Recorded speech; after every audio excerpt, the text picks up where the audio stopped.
बिस्मिल्लाहिर्रहमानिर्रहीम। प्यारे दोस्तों, अस्सलाम वालेकुम। नॉवल कालिज कलियां और भंवरे की अगली किस्त शुरू करते हैं। कायरीन, जैसा कि आप जानते हैं, ये नॉवल लाहौर के उस दौर का है जब पाकिस्तान में मोबाइल फ़ोन सर्विस मौजूद नहीं थी। कायरीन की सहूलत के लिए अब इस तहरीर को यूट्यूब की शक्ल में पेश किया जाता है।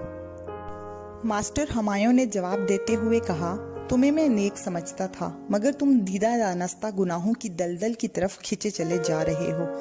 तुम भी दूसरे लोगों की तरह औरत को ही किबला बना रहे हो। तुमने जिस्म और रूह की पाकीज़गी की अहमियत को समझा ही नहीं।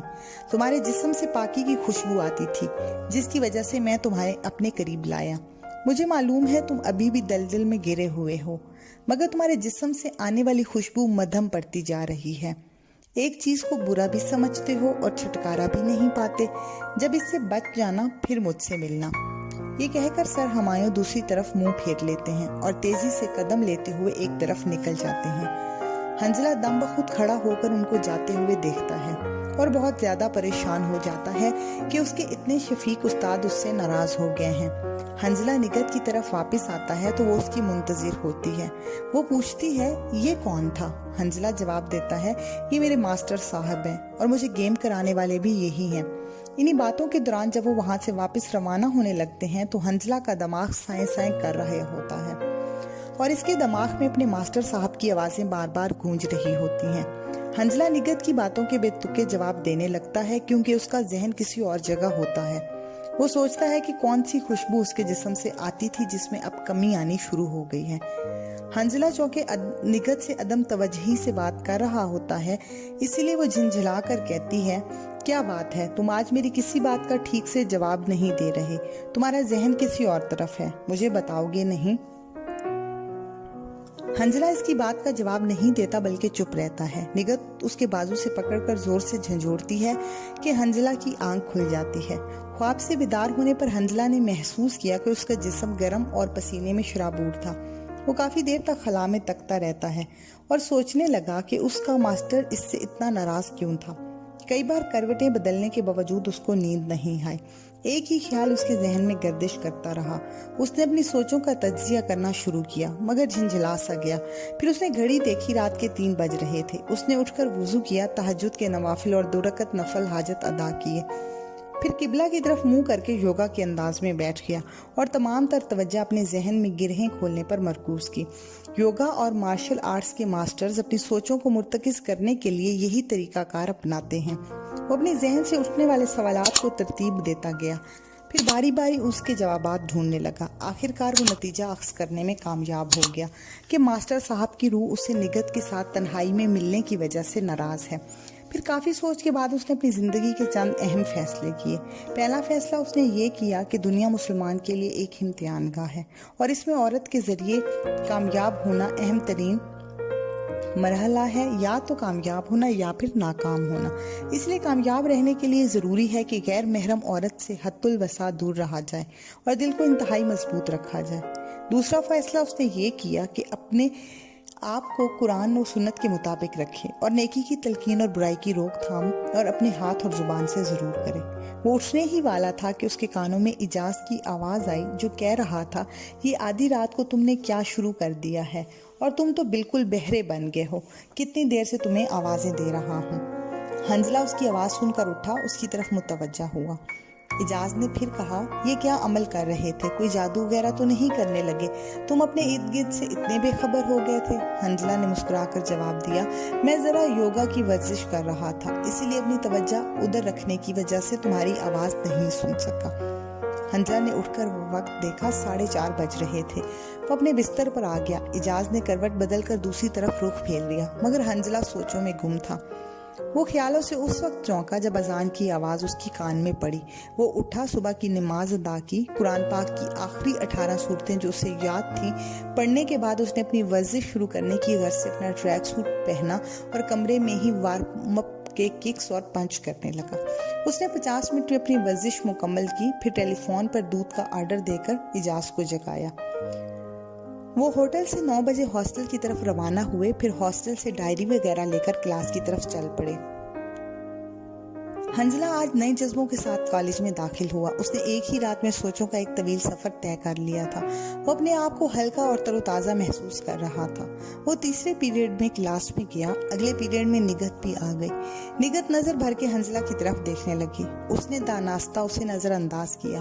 پھر 5ویں پیریڈ کے اختتام پر وہ اعجاز کے ساتھ انسپیکٹر حامد باکسر کی طرف نکل گیا۔ انسپیکٹر اپنی کامیابی پر بہت خوش تھا۔ وہ تمام تفصیلات ان کو بتاتا رہا۔ اعجاز نے اس کا شکریہ ادا کیا۔ اس سے باتوں کے دوران حنزلہ نے اندازہ لگایا کہ یہ پولیس والا اپنے دوسرے بیٹی بھائیوں کی طرح اختیارات کے نشے میں مست تھا۔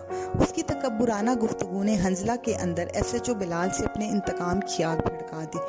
واپس ہاسٹل پہنچتے ہی حنزلہ بلال سے بدلہ لینے کے پروگرام بناتا رہا۔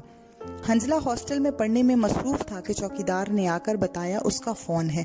وہ فون سننے گیا تو نگت کا فون تھا۔ وہ شکوہ کے انداز میں بولی، کیا بات ہے؟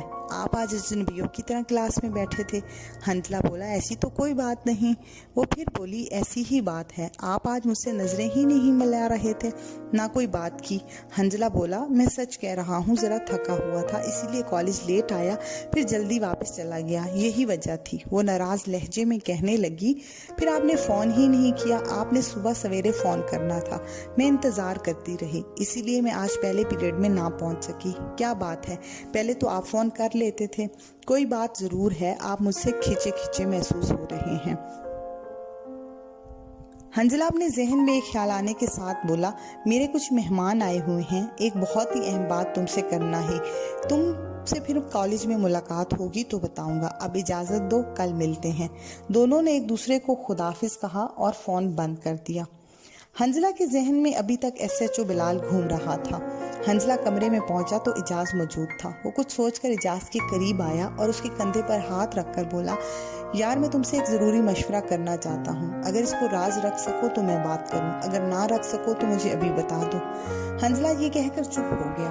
اعجاز نے اپنا پورا رخ اس کی طرف کرتے ہوئے دونوں ہاتھ اس کے کندھوں پر رکھ کر کہا، یار ادھر دیکھو، میری آنکھوں میں آنکھیں ڈالو اور بتاؤ، کیا میں تمہارے اعتماد پر پورا اترتا نہیں ہوں؟